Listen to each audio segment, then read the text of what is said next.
Most testicular implants are placed at the time of an orchiectomy. So a patient who usually presents with a testicular mass and is faced with the removal of a testicle. One of the last things on his mind at that time is thinking about cosmesis. He's thinking about whether he has cancer or not, things like that. So I think it's really important that a urologist mention this early on in the visit, that the placement of a testicular prosthesis is something that could be offered to them at the time of the removal of the testicle. By the same token, some patients may have had an orchiectomy in the past and may have changed their mind. Maybe they feel that they would like to have an implant placed so that they could either feel normal or be symmetric. So that would be another patient that would come into your office. Occasionally we'll have patients who have had trauma to their testicle on one side, an undescended testicle that was removed as a child, or possibly a testicular torsion. In rare situations, we've had patients who've come in who have very atrophic testicles who want to feel like they have something normal in their scrotum. So we don't take out their testicles, but we actually have put in testicular prostheses in those patients just to make them feel better about their body image.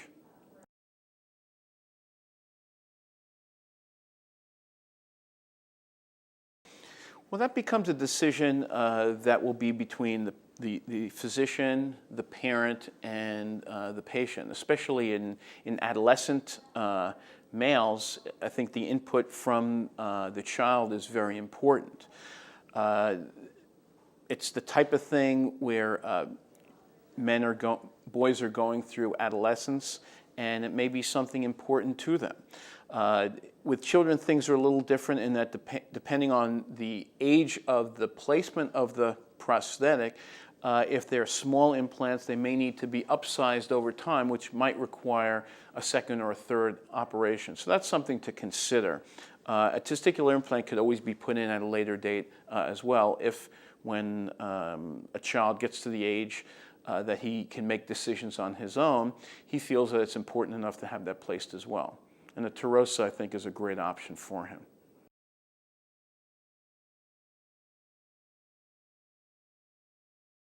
I think that many men come in scared with the thought of having a testicular cancer. And not only do they have cancer, but they're losing a very important organ of their body that is important for sexuality and fertility, and whereby removing a testicle will not affect sexuality and may not necessarily affect fertility. It may not.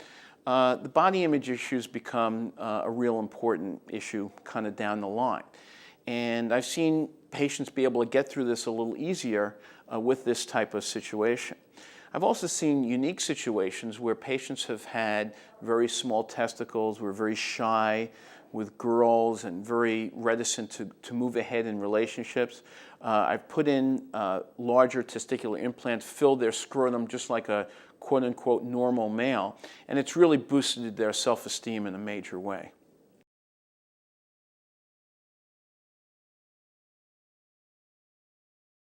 The contraindications to the placement of a testicular implant, in my opinion, are one, active infection.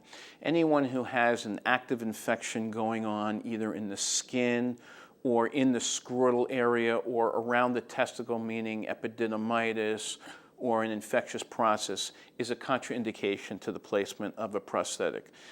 Prosthetic is a device that if one develops an infection, the treatment is removal, and therefore that would not be an ideal time to place the prosthetic. One could always be placed down the line. Secondly, an active torsion is something that may be a relative contraindication. I've put them in at time of removal of the testicle at the time of a torsion, but that becomes both a patient decision as well as a doctor decision. If you have a very inflamed scrotum at the time, it's probably not a good idea. But in someone who has an old torsion where you're just removing a testicle and want to place a new one in at the same time, I think it would be a reasonable thing to do.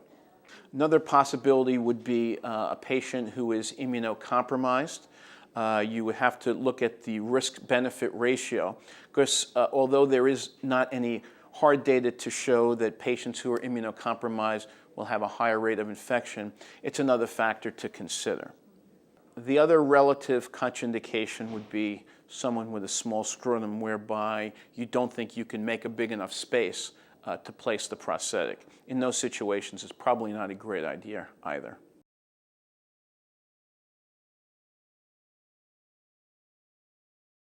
Most of the time, if this is related to a physical problem, such as cancer of the testicle, trauma, a twist of the testicle or torsion, most of the time this is a covered procedure, especially if it's done at the time of removal or replacement.